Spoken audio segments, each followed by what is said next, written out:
Si perempuan ini inisial H, panggilan N, itu tuh sebenarnya bukan teman kita, tapi dia pacar dari teman aku.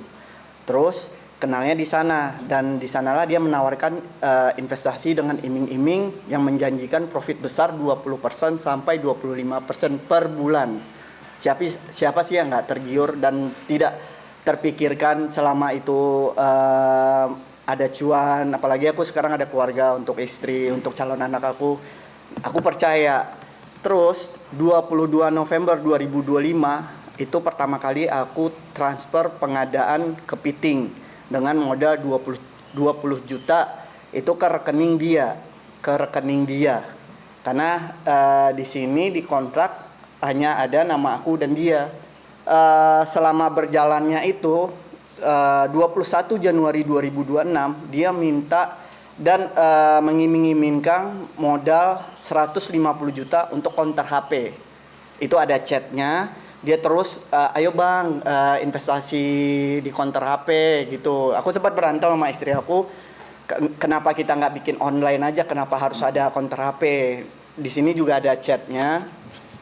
Terus 29 Januari 2026 dia menawarkan lagi kerapu yang akhirnya aku transfer 30 juta. Itu garis besarnya semua uang yang aku transfer, ada perjanjiannya dan ada tertulis keuntungannya juga. Dan terus tanggal 25 Mei 2006 aku tarik modal karena di sini udah banyak keanehan-keanehan. Dari awal profit pertama itu aja udah mundur-mundur. Profit pertama yang dijanjikan tanggal 22 Mei di kontrak itu dibayar 26 Mei dengan alasan ada keterlambatan lah, ada chatnya masih aku save semua. Terus sampai bulan kedua, ketiga, keempat sampai ke-6 yang kepiting itu sampai ke-6 itu banyak alasan. Dan dia ada chatnya ngomong kayak gini, modal itu sebulan baru bisa balik. Nah, setelah sebulan tidak ada pengembalian. Dia hanya menyicil 10 juta.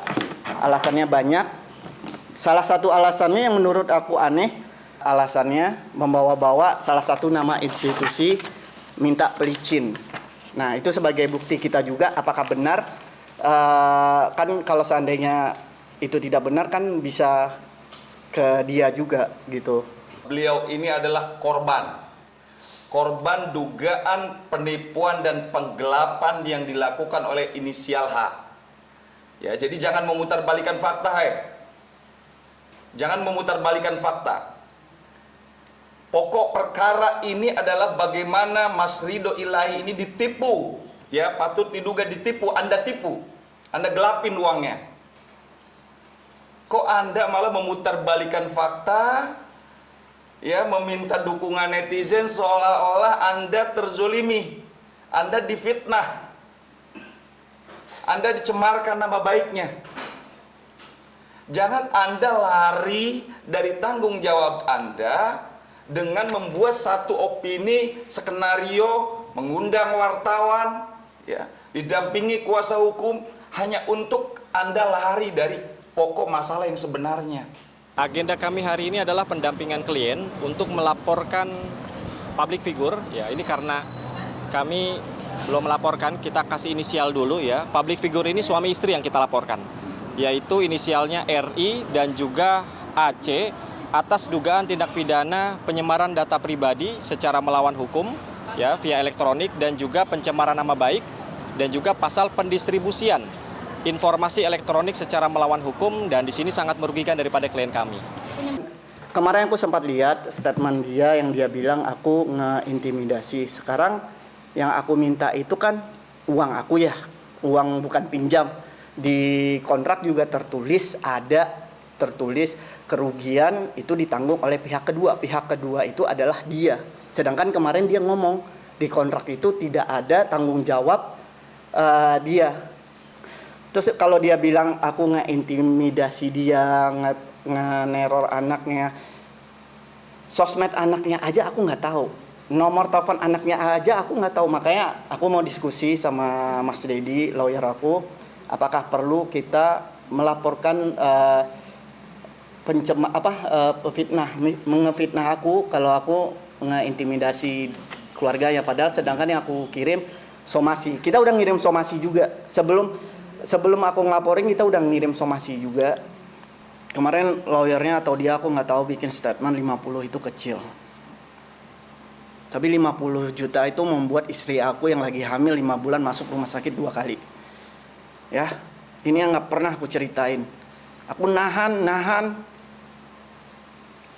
Aku nahan karena aku tahu dia ini udah nggak ada suami dan ngidupin anaknya. Maka aku nggak up ke media.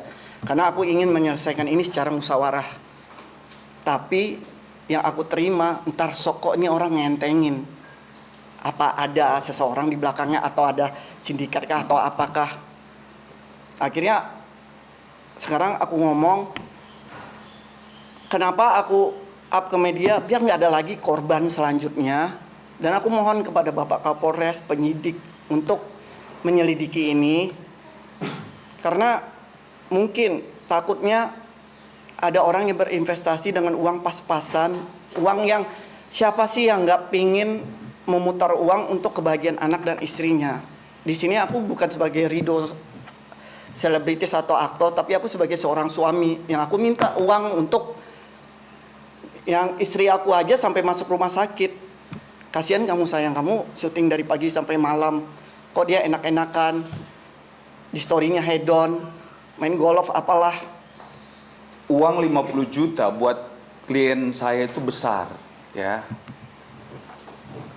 Tahun-tahun ini in this ekonomi loh. Semua orang butuh uang. Ya. Dia mengatakan dengan seenaknya uang 50 juta itu kecil. Ini uang 50 juta buat Mas Ridho dan istrinya adalah uang yang besar. Akhirnya 18 Juli aku ngelaporin karena nggak ada etikat baik sama sekali. Dan cuma hanya omongan entar sok. Bentar besok. Nggak ada sama sekali. Sampai aku menawarkan untuk ngobrol secara musyawarah. Kita minta penengah bantuan polisi. Waktu itu aku ingin ngobrol di Polda, tapi dia doang nge-okein, tapi dia nggak datang. Terus, nah, sisa uang aku sama dia itu 30 juta lagi. Ini orang kayak nyepelein, kayak nggak takut hukum. Aku sempat ngomong, aku aduin lo kamu kayak gitu kan. Tapi nggak ada etikat baik sama dia. Akhirnya aku ngelapor ke Polres Bogor. Dalam kesempatan ini saya mau menyampaikan apa yang tadi dijelaskan sama Mas Ridho Ilahi, bahwa beliau adalah menjadi korban dugaan tindak pidana penipuan dan penggelapan yang dilakukan oleh inisial H. Ya, yang terjadi adalah di wilayah Cibubur, wilayah Polres Bogor Kabupaten. Dan kita sudah membuat laporan, ya. Kita sudah membuat laporan tertanggal 18 Juli 2026. Sudah kita laporkan. Nanti alamatnya itu semua di Blur ya. Ya. Bang. Oke, ini kita sudah membuat laporan. Laporan ini adalah bentuk tanggung jawab daripada seorang Mas Ridho Ilahi. Dia tahu dan taat hukum, maka dia mengambil keputusan untuk membuat laporan di kepolisian, gitu ya. Jadi apa yang disampaikan sama lawyernya bahwa dia main hakim sendiri, dia tidak main hakim sendiri. Justru inilah ya bentuk bahwa Mas Ridho Ilahi tunduk dan patuh sama hukum. Dia membuat perlindungan hukum, meminta bantuan kepolisian dengan membuat laporan polisi tertanggal 18 Juli 2026. Sebagai warga negara yang baik, bukan mengikuti proses hukum yang ada, namun yang bersangkutan ini malah menjadikan LP tersebut menjadi bahan saywar atau bahan intimidasi kepada klien kami. Dengan meminta sejumlah uang lah dan lain-lain. Intinya memang pihak terlapor ini meminta modal ya untuk balik. Walaupun kita sudah analisa secara yuridis, sebetulnya ini tidak masuk kepada ranah pidana, tapi ini adalah masuknya ranah perdata. Jadi saya bacakan, ini pasal yang kita jerat kepada terlapor adalah pasal 433 Undang-Undang Nomor 1 Tahun 2023, yang Undang-Undang KUHP baru, dan atau pasal 434 junto pasal 441, dan atau pasal 65, dan atau pasal 66, dan atau pasal 67 Undang-Undang Nomor 27 Tahun 2022 tentang perlindungan data pribadi. Jadi terdapat fakta, kita juga sudah berhasil membuktikan dengan 2 alat bukti permulaan adanya KTP klien kami yang disebarkan, yang dikirimkan kepada pihak lain, tujuannya satu, untuk diviralkan.